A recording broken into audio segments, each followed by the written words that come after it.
retour dans l'Africa Newsroom. Nous sommes toujours avec Francis Mouketo, politologue, Barandia et consultant en innovation technologique, et Jean-Marie Bitomo, notre éditorialiste. Jean-Marie, toujours sur la bauxite guinéenne.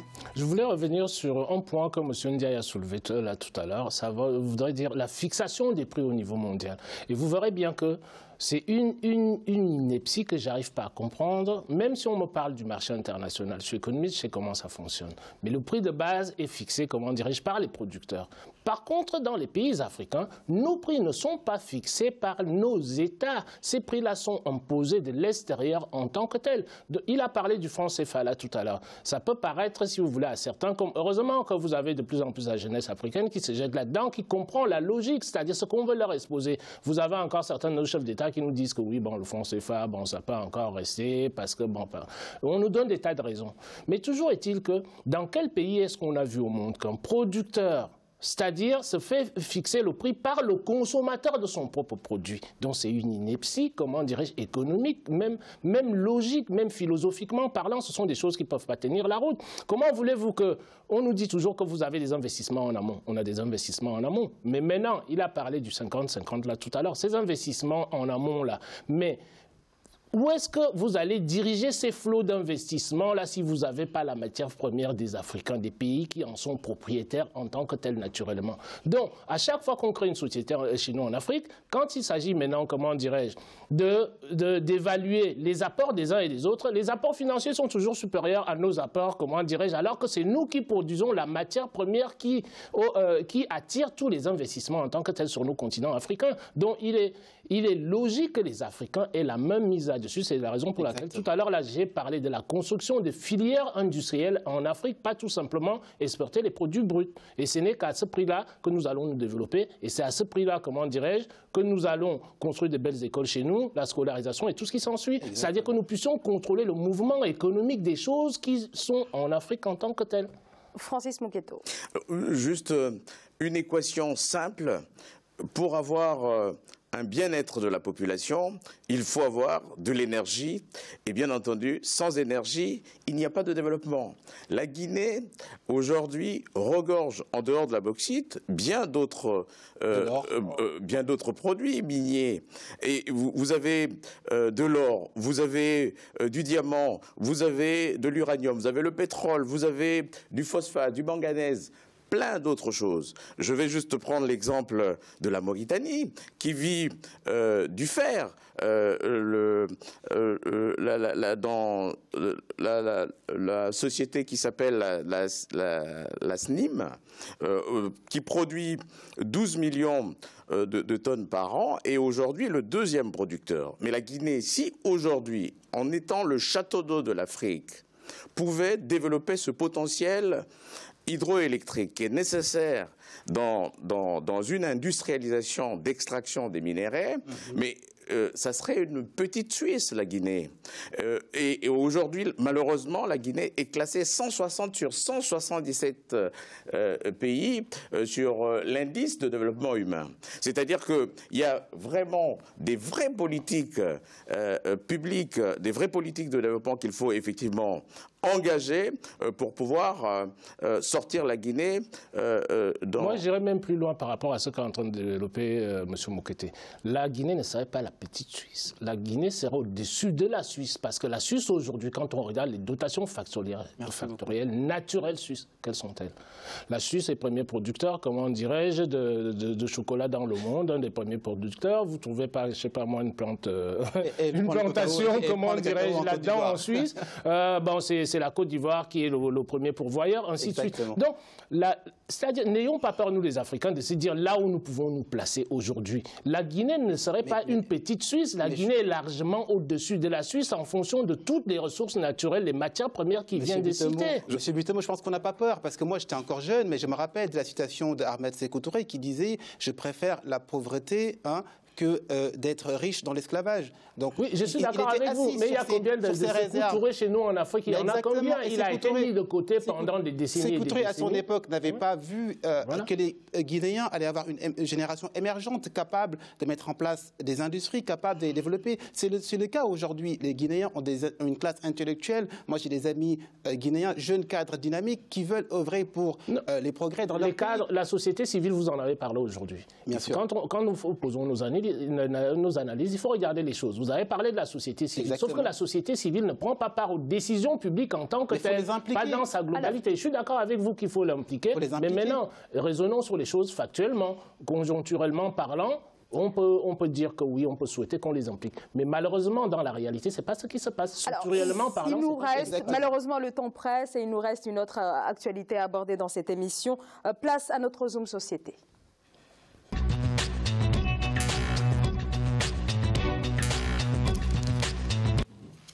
Un Zoom Société consacré aujourd'hui à ces croyances autour de la gémellité, les jumeaux victimes donc des plus sombres croyances dans certaines régions du continent.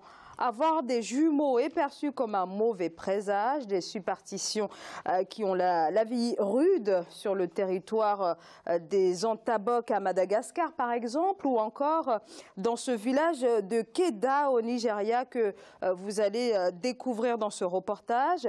En effet, dans cette localité à une cinquantaine de kilomètres d'Abuja, la capitale, les jumeaux sont victimes d'exclusion et bien plus grave encore. Corinne Camden.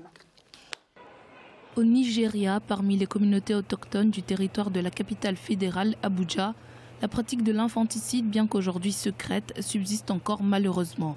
C'est le cas précisément dans le groupe ethnique Basso-Como qu'on retrouve dans le village de Kaïda, situé à 50 km au sud-ouest d'Abuja. À Kaïda, les bébés issus de naissances multiples sont considérés comme mauvais. Aïcha Ayouba, habitante de Kaïda, a donné naissance à des jumelles il y a 8 ans. Elle a fait le choix de les confier à un couple missionnaire, fondateur du Vine Heritage Home Foundation, pour leur sauver la vie. Dès que j'ai su que la femme d'Ayouba avait donné naissance à des jumeaux, je me suis rapidement précipité chez lui et je lui ai dit que les enfants devaient quitter le village. Il a accepté et nous avons amené les jumeaux à Vine Heritage Home. Si j'avais gardé les enfants, quelqu'un les aurait tués. Je suis contente qu'elles soient en sécurité à la fondation. Depuis 2005, le couple qui s'occupait alors de 20 enfants rejetés s'occupe aujourd'hui de 112 enfants âgés entre 1 semaine et 14 ans. C'est en 1996 qu'Olushola Stevens Ajayi et sa femme Chinwe ont appris que l'infanticide était encore pratiqué lorsqu'une femme leur a demandé de sauver son bébé qui devait être sacrifié à une divinité locale afin d'assurer une bonne récolte. D'autres bébés considérés comme mauvais par le groupe ethnique Basso-Como incluent ceux avec des incapacités physiques ou mentales, ceux dont les mères décèdent en couche, les bébés dont les dents supérieures poussent avant les dents inférieures et les bébés albinos. When God asks us to get involved, we just simply obeyed God. Quand Dieu nous a demandé de nous impliquer, nous avons simplement obéi et débuté notre travail. Bien sûr, ce n'était pas facile au début, parce que les gens ne voulaient pas nous donner des enfants. Mais après un certain temps, puisque nous vivons parmi eux, ils ont finalement accepté de commencer à nous permettre de sauver ces enfants. Certains d'entre eux pensent encore que nous possédons aussi des pouvoirs magiques. Sinon, les enfants nous auraient déjà tués.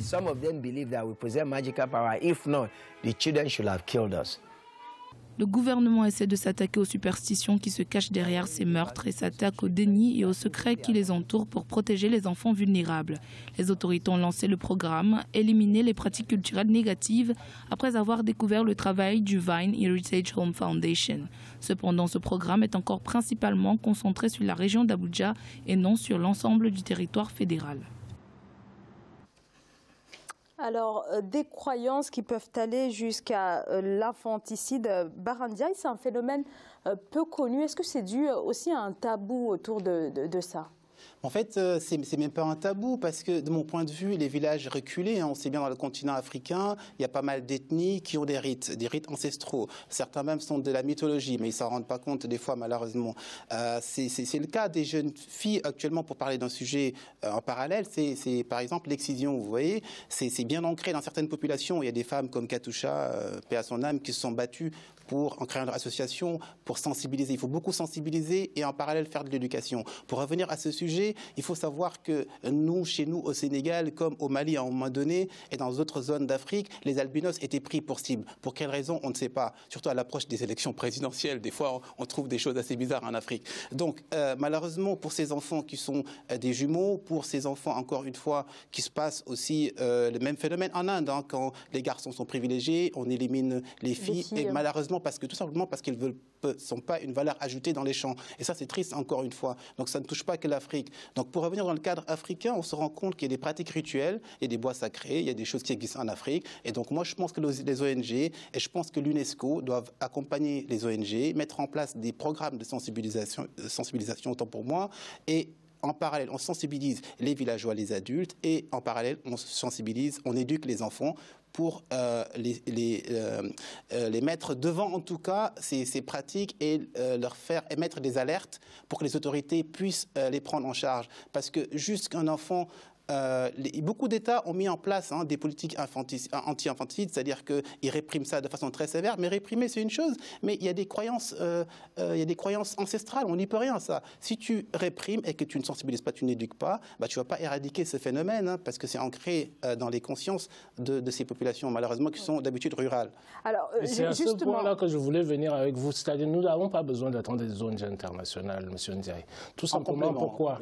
C'est en complément. C'est-à-dire nous pouvons constater qu'il y a des pratiques sociétales qui sont néfastes à l'évolution de la société en tant que telle. Donc à partir de là, alors vous dites nous pouvons, mais ce n'est pas fait. Non, non, c'est pas fait. Il a parlé de sensibilisation là tout à l'heure. Vous savez, j'ai dit toujours une chose sur ce plateau. Mandela disait, vous savez, pour faire progresser l'Afrique, ça va être l'éducation, l'éducation. Encore une fois, l'éducation. D'accord? Donc à partir de là, nous n'avons pas besoin d'attendre. Parce que, pourquoi est-ce que je comprends ce que M. Ndiaye veut dire? Nous allons encore attendre que les autres viennent de l'extérieur, viennent nous dire, c'est-à-dire ce qu'il faut faire, comment est-ce qu'il faut faire, alors que c'est simple. Vous avez, c'est-à-dire des ministères de la jeunesse chez nous, ce qui s'occupe de la femme et tout ce qui s'ensuit. Donc comment est-ce que ça peut se passer? Tout simplement, l'État réunit, c'est-à-dire des gens qui sont compétents dans chacun des villages pour faire passer le message avant d'attendre. Je vous ai compris là. Alors c'est additionnel. L'État voulait, bien sûr que c'est additionnel. Pourquoi? Parce que j'ai parlé de l'UNESCO qui s'occupe quand même du programme mondial d'éducation pour les enfants. Donc l'UNESCO peut s'appuyer sur les. Mais on peut d'abord commencer par nous-mêmes. Alors effectivement, Jean-Marie, vous avez raison, mais là visiblement le gouvernement nigérien n'intervient pas vraiment. Et malheureusement le temps presse et j'aimerais bien entendre Francis Mouketo. Tout à l'heure, Bara Ndiaye, vous avez dit que c'est un phénomène qu'on observe plus ou moins dans les zones reculées. Mais pardon, là, ça se déroule à une 50aine de kilomètres de la capitale Abuja. Donc, quelle est l'ampleur de ce phénomène sur le continent, Francis Mouketo? Moi, je pense que, comme mes débatteurs venaient de dire tout à l'heure, il y a un vrai problème de formation. Au XXIe siècle, on ne peut pas admettre des cas d'infanticide liés soit à des maladies congénitales, soit au problème des albinos. Ce problème-là intervient dans les statistiques mondiales. Vous avez 1 sur 20 000, c'est-à-dire que c'est un problème génétique. Il faut effectivement expliquer que si vous n'avez pas des facteurs qui peuvent transmettre de façon génétique ces gènes qui donnent l'albinos, et généralement vous ne pouvez pas, on ne peut pas avoir ces cas. Donc on rejoint la sensibilisation et l'éducation. Et généralement c'est dans des cas de couples, dans des couples qui pratiquent la consanguinité, des couples entre cousins. Vous avez des gènes qui sont effectivement, qui peuvent donner cette anomalie génétique, et vous avez les albinos. Donc ça se passe effectivement dans des villages un peu reculés où ces pratiques existent, où les voisins peuvent se marier pour pouvoir donner ces cas d'albinos. Mais on ne peut pas au XXIe siècle accepter cela. Le problème qui se pose, Azara, moi je dis tout simplement une chose, il faut éduquer les individus dans une société pour leur faire comprendre les phénomènes, comment est-ce que ça arrive, quelles sont les procédures à mettre en place tout simplement. Un albinos, c'est-à-dire c'est un individu comme un autre, les jumeaux, c'est-à-dire ce sont des individus comme les autres, mais comme il a dit tout à l'heure, ce sont des pratiques rituelles. Il faut que l'État, c'est-à-dire se mette au premier plan pour pouvoir éradiquer ces pratiques-là. Pardonnez-moi, on a été extrêmement rapide sur cette question et je m'en excuse, malheureusement, le temps presse, mais on aura bien sûr l'occasion de débattre, de décrypter ce sujet. Je vais me tourner vers mes invités et les remercier d'avoir participé à cette émission. Francis Mouketo, merci d'avoir accepté notre invitation. Merci. Je rappelle que vous êtes politologue. Bara Ndiaye, merci à vous également. Je rappelle que vous êtes consultant en innovation technologique. Jean-Marie Bitomo, un grand merci pour votre éclairage tout au long de cette émission. Bonsoir Zarem, bonsoir à tout le monde. Et merci à vous de nous avoir suivis. Très bonne soirée. À demain. Merci beaucoup.